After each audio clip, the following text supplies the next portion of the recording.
The winter solstice and Yule is all about celebrating the shortest day of the year and welcoming the sun back for longer days. For thousands of years now, it has been traditional to celebrate this by surrounding ourselves with light and life from the forest to help remind us of the evergreens of winter, but also the return of spring.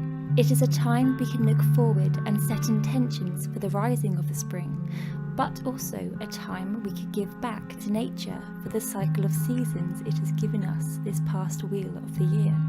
We will start with an idea that is simple yet rewarding: planting a seed or a bulb. This idea could be as simple as planting a bulb to have a new life and energy in your house, but if you'd like to, you could also set an intention for spring. The idea is, before you sow the seeds or bulb, hold them in your hand and think of what you'd like to bring in your life with the rising of the spring. And once they start to grow, so will the intention you have set. I am planting an indoor herb garden and planted my favourite herbs: coriander, basil and parsley. You could also plant daffodils or any bulb that arises in the spring.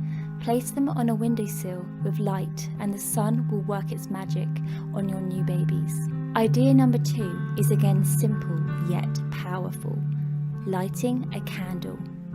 Lighting a candle, whether it be 1 or 10, can be very symbolic and powerful this time of year, as you are symbolizing and recreating the energy of the sun. A flame takes a lot to keep burning, so think of it this way: whatever you are thinking or saying whilst this candle is burning, its energy is harnessing it into the universe. Not only can you light a candle, but also oranges were traditionally used as a symbol of the sun. I love drying oranges this time of year.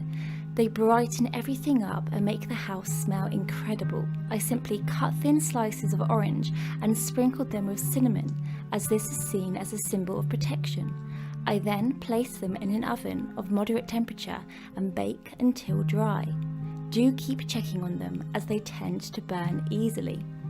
After they are finished, I like to do multiple things with them, whether it be putting them on the tree, hanging them on the window for light to shine through, or using them at my altar.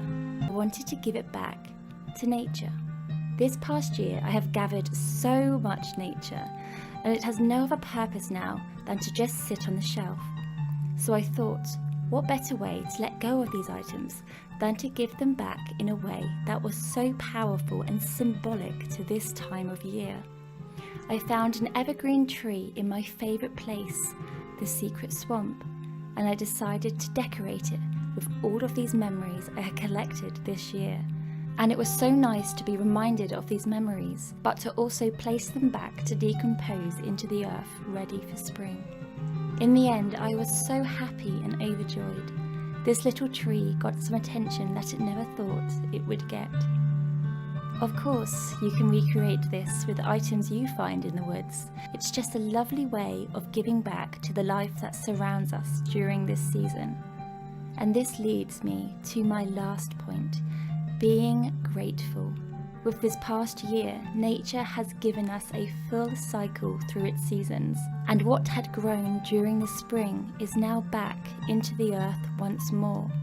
There is such a simple way we can give back to honour this past year, and all we need is one word: thank you. I said thank you to all the places that made me feel free. Thank you for the small things that made me question, and the big things that made me wonder. The flowing river that helps me to keep a tranquil mind. The fallen trees continuing their circle of life. And the ongoing change this place has had on my life this past year. Wherever your place is and whatever way you decide to give thanks, being grateful is such a powerful emotion and can truly make us happy with what's in the now. How to celebrate the winter solstice. The winter solstice is the shortest day of the year and falls on or around December 21st. Celebrate the return of longer days with these tips. You will need a goat, a party, elderberry and birch trees, pomegranates, and a rabbit. Step 1. Serve goat meat. In classical Greece, the sacrificed goat represented the harvest god. In even earlier times, a man was sacrificed on the winter solstice. Step 2. Throw a party.